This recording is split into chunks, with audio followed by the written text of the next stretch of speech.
Okay, now I have the noun faber, fabri masculine, which means craftsman, and I want to decline it. What's the first step?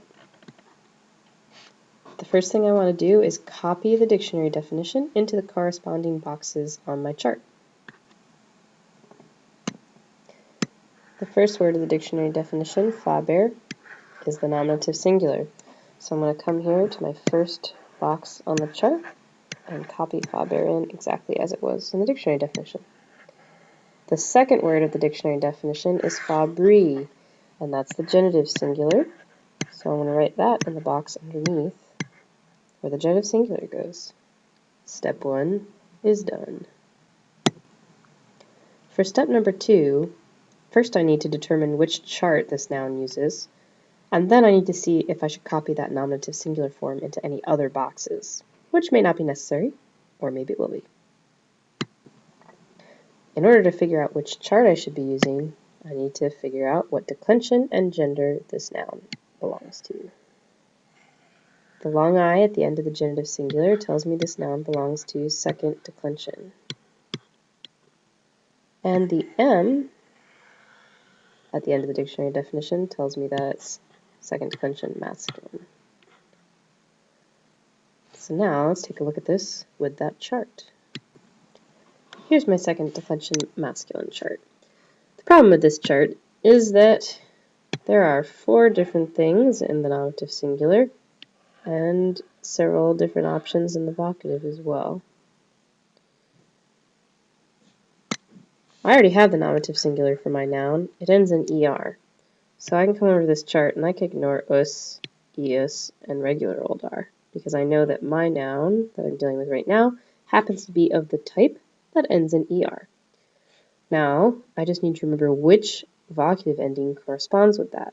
Well, if this noun had ended in us in the nominative, it would use e in the vocative, but it didn't end in us, so I can forget that. If this noun had ended in eus in the nominative, it would have a long I in the vocative, but it didn't end in eus, so I can ignore that. If a second declension masculine noun ends in er or r in the nominative, the vocative is just the same as the nominative. So I can come over here and I can take my nominative singular and copy it exactly as it is into the vocative singular, faber, F-A-B-E-R. Now I'm ready for step 3. For step 3, I need to look at my genitive singular form, which is in the dictionary definition, and find the real stem. And then I'm going to copy this into any box that I haven't already written the form in. Well, my genitive singular is fabri, and the ending is a long I. So everything in front of that long I is part of my stem, F-A-B-R. If I had looked at the nominative singular, faber, I would not have known what the true stem was, because I would have thought there was an E in there somewhere, or maybe I would have thought the stem was just F-A-B.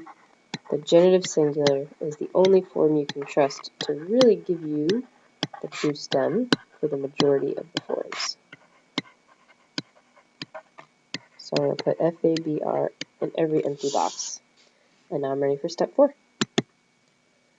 Step 4 is just to add the endings from the chart, which I already determined to be the second declension masculine chart back in step 2. And any forms that I haven't finished yet, I'm going to take that ending and add it onto the stem. So let's do that. So faber and fabri are already done. And now I have just stems, so I need to add on endings. I'm going to take them right from the chart. Dative singular long O, accusative um, ablative long O, and I already did the vocative, so I can come up to the plural. Nominative plural long I, genitive plural long O-R-U-M, dative plural long is, accusative plural long os, ablative plural looks just like the dative plural, and the vocative plural looks just like the nominative plural. And now I have all 12 forms of faber, fabri, masculine.